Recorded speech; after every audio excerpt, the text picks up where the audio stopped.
ఓం సమర్థ సద్గురు సాయినాథ్ మహారాజ్కి జై. ఓం సాయిరామ్. మన బాబా కుటుంబ సభ్యులందరికీ నమస్తే అండి.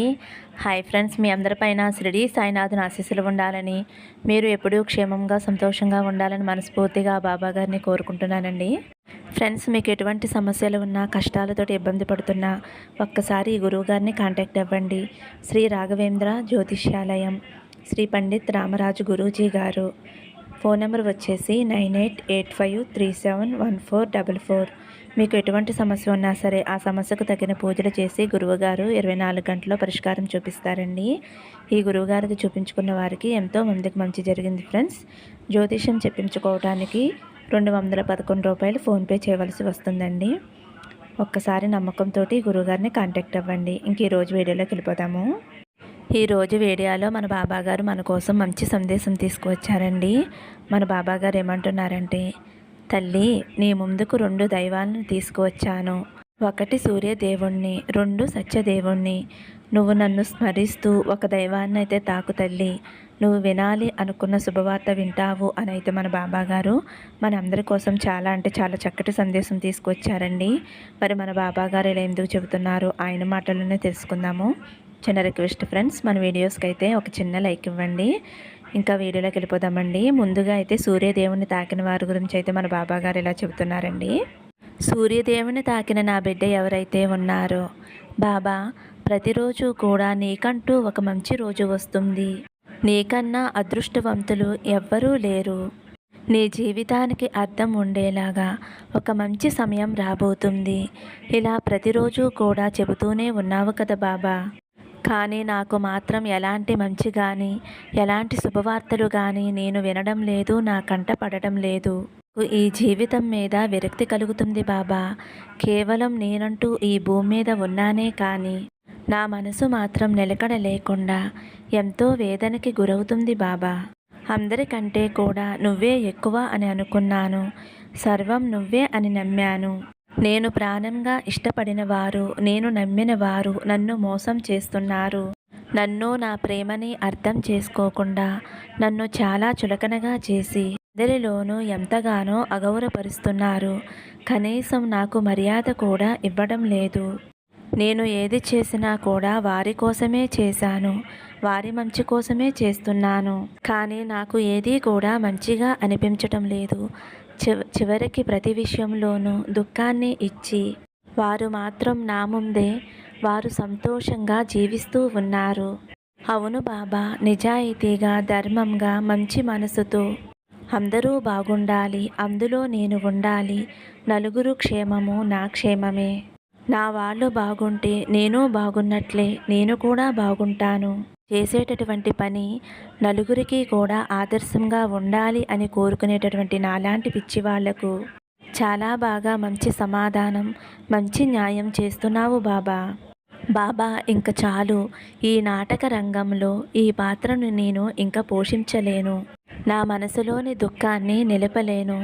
నిరంతరం నీ పాదాల వద్ద నా సమస్య చిట్టాను ఉంచుతున్నాను. అయినా కూడా ఏమాత్రం కరుణించకుండా నవ్వులు చిందిస్తూ ఉన్నావా? వేడుక చూస్తున్నావా? చిరునవ్వులు చిందిస్తూ నా వైపు చూస్తూ ఉన్నావా? అదేమి అంటే శ్రద్ధ, సబూరి అన్నావే తప్ప నీ నుండి మాత్రం ఎలాంటి సరైన సమాధానం రావటం లేదు బాబా. ఎన్ని రోజులు ఈ నరకయాతన నేను తట్టుకోలేకపోతున్నాను బాబా. నేను చేసినటువంటి తప్పేమిటి తండ్రి? సమాజంలో న్యాయంగా బ్రతికేటటువంటి వారికి కనీసం వారి జీవితంలో ఆనందంగా గడిపేటటువంటి క్షణాలు కూడా లేవా బాబా? ఇంకా నా బాధలను, నా కష్టాలను, నా సమస్యలను నువ్వు చూడాలి అని నీకు కోరికగా ఉంటే, అంతగా నీకు ఆశగా ఉంటే నన్నే నీలో ఐక్యం చేసుకో బాబా అని ఎంతగానో దుఃఖిస్తూ ఉన్నావు కదమ్మా. పిచ్చి తల్లి, నువ్వు కన్నీటితో చేసేటటువంటి అభిషేకాన్ని నేను స్వీకరించలేదు అని అనుకుంటున్నావా అనే భ్రమలో ఉన్నావా? కార్చేటటువంటి ప్రతి కన్నీటి బొట్టు నా పాదాల వద్దకే వస్తుందమ్మా. నువ్వు పడేటటువంటి మనోవేదనని నేను అర్థం చేసుకుంటున్నాను. నేను నీ తండ్రిని. రోజంతా పనిచేసి ఇంటికి వస్తున్న నీ భర్తను, నీ పిల్లలను, అత్తమామలను, నీకు ఉన్న దాంట్లో అందరినీ కూడా సమభావంతో చూస్తూ అందరినీ కూడా సమానంగా చూస్తున్నావమ్మా.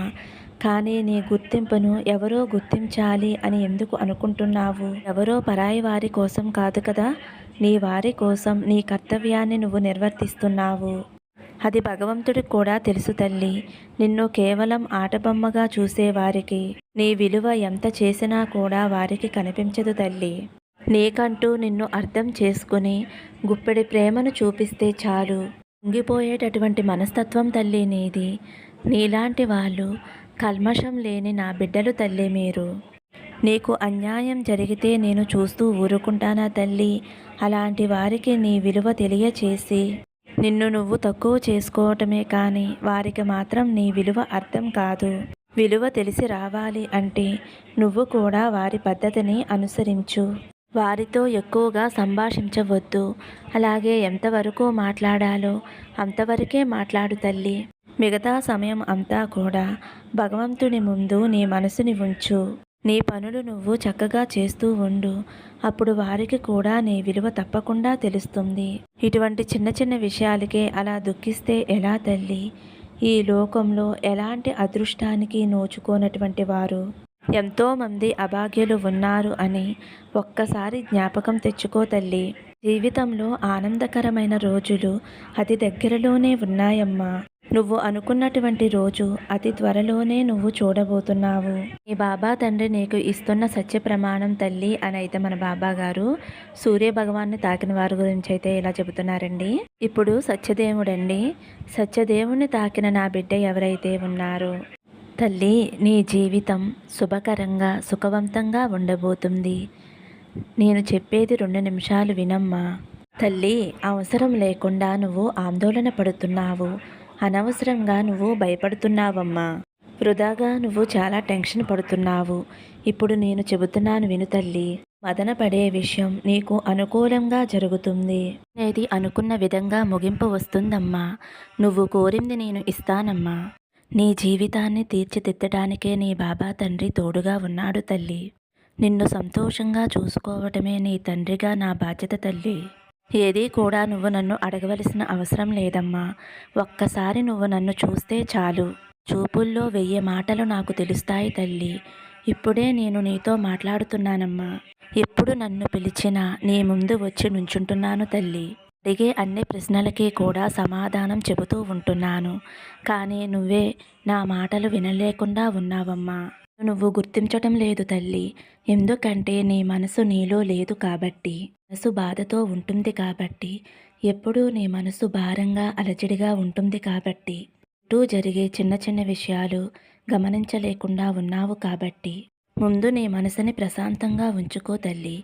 ఏది చేసినా సరే ప్రశాంతంగా చెయ్యి. ఎలాంటి పని చేసినప్పుడైనా కానీ నా వల్ల కాదు అని అనుకోవద్దమ్మా. ఎటువంటి పనైనా ఎటువంటి కోరికైనా సరే నా బాబా తండ్రి ఉన్నారు, నా బాబా చూసుకుంటారు అనే నమ్మకంతో ఉండు తల్లి. నా మీద నమ్మకంతో ఒక పనిని ప్రారంభించావు అంటే ఆ పనిని మంచిగా జరిపించే బాధ్యత నాది తల్లి. ఎప్పుడూ కూడా ఒక పొరపాటు చేస్తున్నావమ్మా. తెలుసో తెలియకో తొందరపడి ఒక పని చేసేస్తున్నావు. అయినది కాదు, నా వల్ల కాదు అన్న పక్షంలో నా వద్దకు పరిగెత్తుకుంటూ వస్తావు. అలాంటప్పుడు నీ సాయి తండ్రి నీకు జ్ఞాపకం వస్తున్నాడు కదా.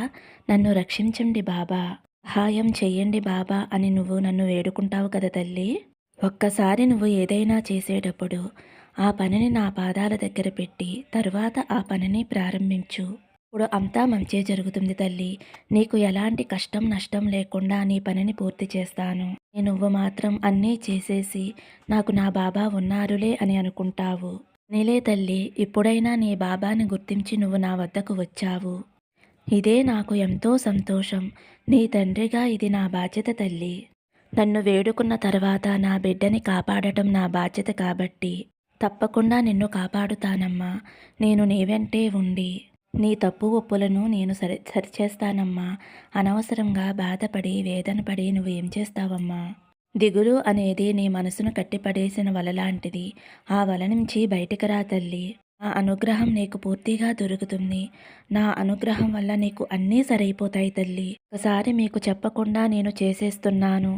మరి మీ అనుగ్రహం నాకు దొరుకుతుందా బాబా అని అనుకోవద్దమ్మా. నన్ను మొక్కటం ప్రారంభించి నువ్వు ఏది చేసినా సరే నా అనుగ్రహం నీకు తప్పకుండా ఉంటుందమ్మా. నేను నీతోనే ఉంటానమ్మా. నా పాదాల చెంతే ఉండే నీకు ఎటువంటి పాపాలు ఉన్నా దోషాలు ఉన్నా ఆ కర్మలన్నీ తొలగిపోయేలా నేను చేస్తాను తల్లి. కృంగిపోవటానికి దిగులు పడటానికి ఏమీ లేదు తల్లి.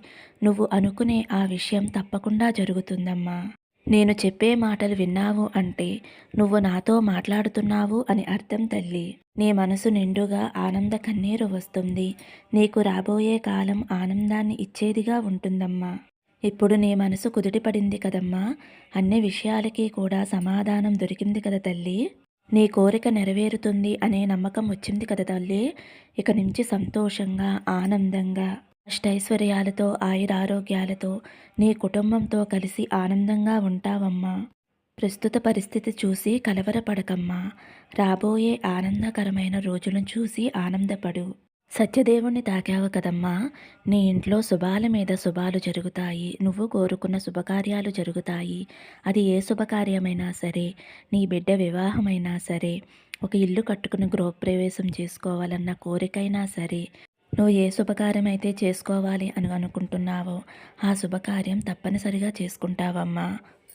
ఆ సత్యదేవుని ఆశీస్సులతో పాటు నా ఆశీస్సులు కూడా నీకు ఎప్పుడూ ఉంటాయి తల్లి అని అయితే మన బాబాగారు సత్యదేవుని తాకిన వారి గురించి అయితే ఇలా చెబుతున్నారండి. వేచన సుఖినోభవంతు సమస్తం సద్గురు సాయినాథార్పణమస్తు శుభం భవతు. జై సాయిరామ్.